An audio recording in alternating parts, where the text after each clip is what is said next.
All right, y'all. Today we're going to be talking about graphing absolute value functions. The big thing with absolute value functions and those transformations is understanding the parent function and understanding how those transformations are going to affect the parent function. So you can see in our graph here, we have our parent of absolute value. It has that vertex point at 0, 0, and then it goes up and over by 1 in both directions, that slope of positive and negative 1. We can see its domain is negative infinity to infinity. Those arrows are going to continue forever on both sides, and we can write that in inequality form. We can write that in interval form, negative infinity to infinity, or we can write that in set notation, all real numbers.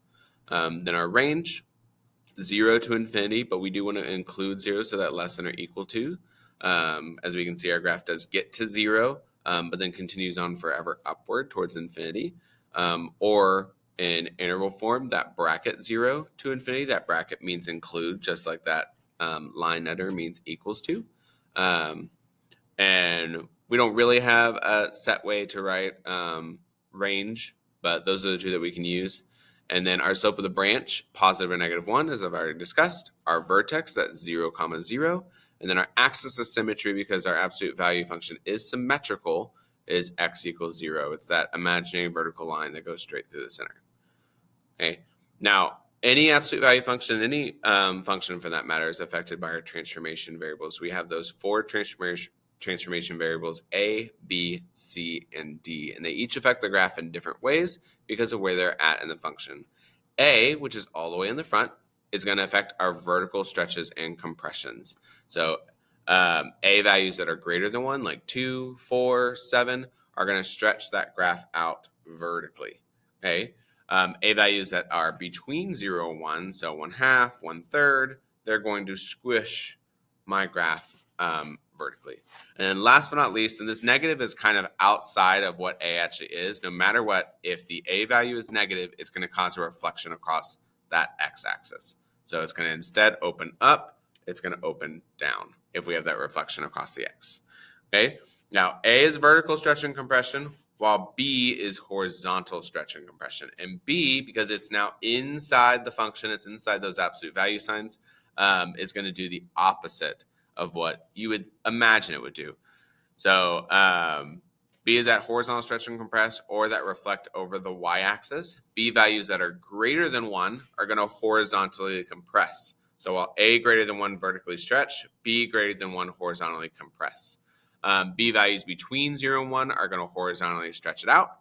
And then, of course, a B value that is negative is going to cause that reflection across y, which for our absolute value function, when we reflect across y, it's going to look exactly the same. We do want to make sure we're denoting that transformation still occurring, even though it's not going to show up on our graph. Okay. Then our C and our D are a little bit more straightforward than A and B. They're going to cause our shifts. C is that horizontal shift, so left or right, and D is that vertical shift, up and down. The big difference between the two, C, just like B, since it's inside the equation, it is the opposite. So C's that are less than 0, so negative, are actually going to shift us to the right, and C's that are greater than 0, positive, are actually going to shift us to the left. And then likewise with D, D is exactly what it says it should do. So D values that are positive will shift us up, and D values that are negative will shift us down. Okay, let's actually put some of this in action. So let's look at number 1. And for our purposes, we have these F's. Just know every time you see that F, that is the same thing as our absolute value function.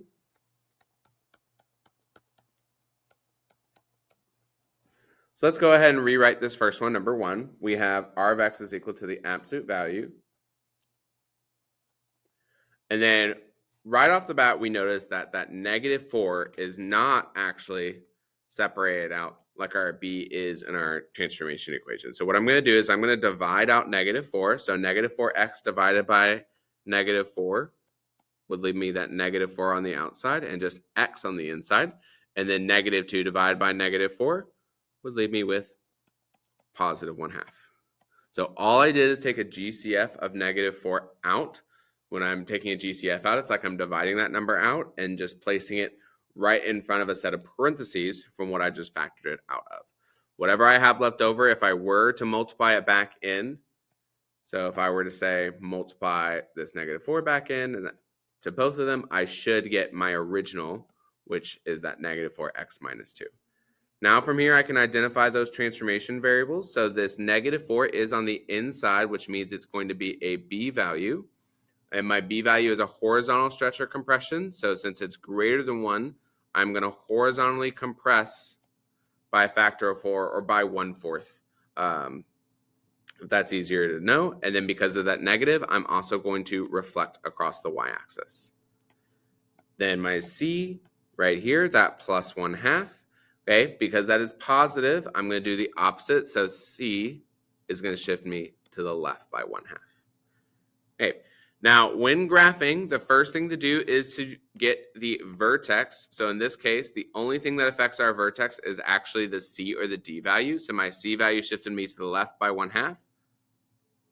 So I'm going to go left by exactly 1/2. Okay.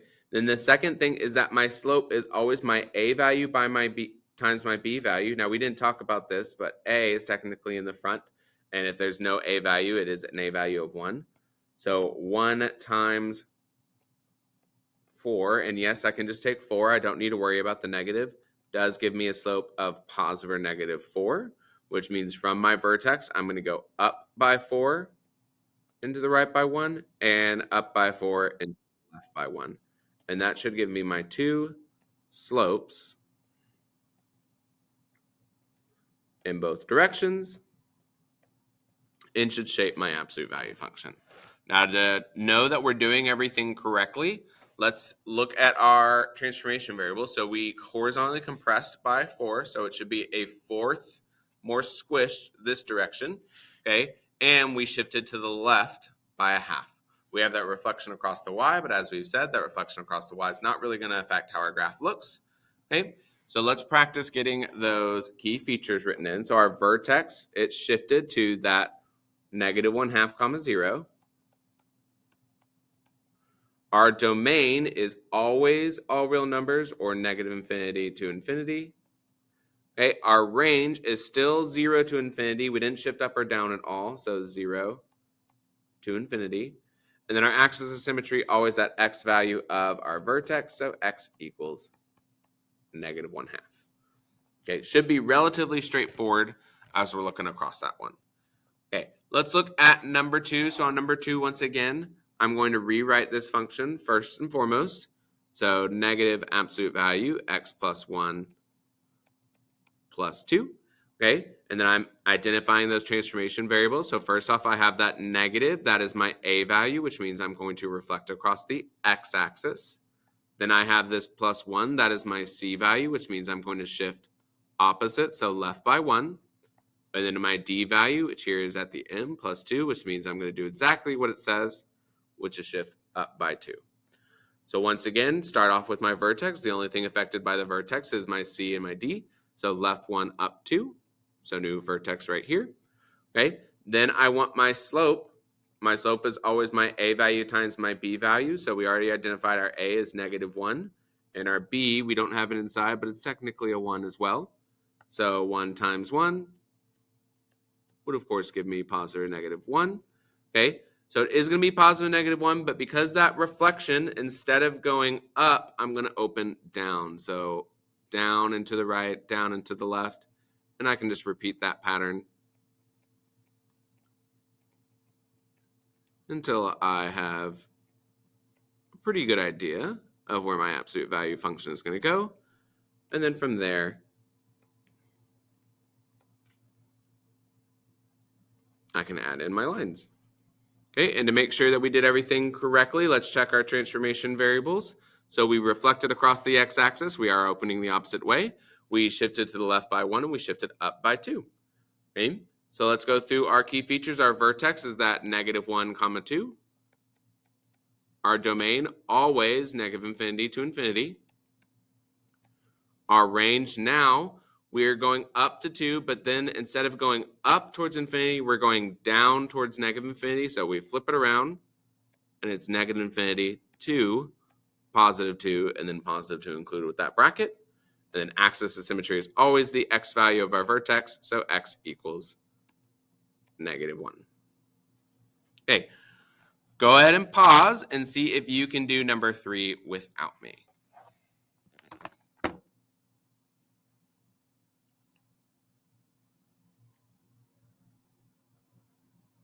All right, y'all, let's see how you did.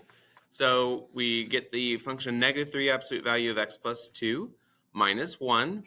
We have that a value of -3 in the front, so that's going to cause a vertical stretch by 3 and a reflection across the x-axis. A shift to the left by 2 from that c value, x plus 2, and then a shift down by 1 from that d value minus 1 at the end. So we can see in our function, we shift to the left by 2, down by 1. We're opening downwards because of that reflection across x. And then we have that slope of 3 because it would be 3 times 1 for our b value. So down 3 into the right by 1 and down 3 into the left by 1. For our vertex, we get that -2, -1 affected by our 2 shifts. Domain always -infinity to infinity. Our range this time, just like number 2, it's -infinity up to that highest value of -1, which we want to include with the bracket. And then our axis of symmetry is that x value of the vertex, x equals -2.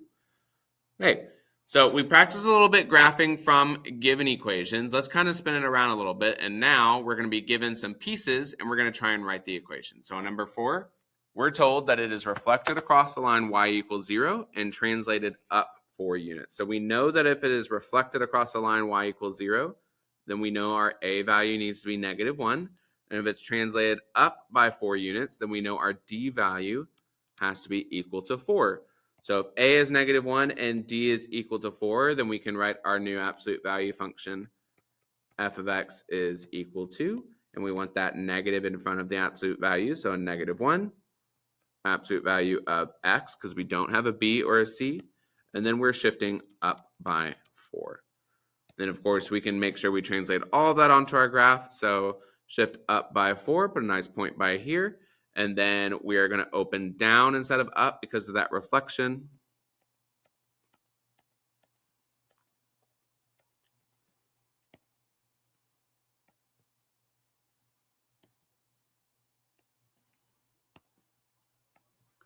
And we can add in our nice, lovely function lines like so. Okay, so checking up, did we reflect across the line y equals 0 and translate up by 4? Looks like we did. So we did everything right on number 4. Okay, if you want to pause me on number 5, you can, or you can go ahead and watch me do number 5. So number 5, we have a vertex of 0, -2 and a range of -2 to infinity. So they've actually told us 2 things here. So first off, they've told us in the range that our x value has not changed, so we're not shifting left or right, but our d value has gone down to -2. So we know that our d has to be -2 because of that shift down. And then our range is -2 to infinity. Okay, so -2 to infinity, that's a shift down by that 2, like we already noted. We're not having a reflection because our range is not going -infinity to -2, so we're still opening up. And then we don't know anything about any vertical stretches, horizontal shifts, or anything like that. So we just know we have the function f of x is equal to the absolute value of x minus 2. So from there, we can go down by 2. And then, of course, we just want to add in our points. And we get our lovely absolute value function. Okay, one last way we want to talk. So we've done from equation to graph. We've done from verbal description to equation and graph. Last but not least, we're going to go from graph to equation. So let's look at that one on the left, and we want to list out what those transformations are and then write an equation from that. So we're going from the blue absolute value function to the red. We can see that our vertex shifted down by 7 and to the left by -4. So we know that our d value should be -7 and our c value should be -4. Okay, checking our slope is still 1/1, and then our absolute value function still opens up. So we shouldn't have any a value or any b value that's affecting our function. So we can add all of this into our absolute value function. So f of x is equal to the absolute value of x, and then c is -4, so I actually want it to be +4 in my absolute value function. and then minus 7 for D. So minus 7 because D is exactly as it appears. Okay, once again, you can pause me if you want to do the second one on your own, or you can follow along here. So looking at our second graph, we have f of x, which had shifted up by, looks like 5, and to the left by 1. So for our D value, this time we want a positive 5 for that up 5, and our C value once again to the left, so C is equal to negative 1. Okay, and then the other thing that we can see, we still have a slope of 1, but our function's opening down instead of up. So we know that A value has to be equal to negative 1. So with all that information, we can write a new absolute value function of f of x is equal to absolute value with a negative in front, and then x plus 1, because I always want to do that opposite for C, and then plus 5 at the end. All right, y'all. And that kind of concludes our graphing notes. The big thing with graphing, y'all, is it's just practice is going to make perfect. For the more of these that you do, the better you're going to get, and the more comfortable you're going to be with those transformation variables.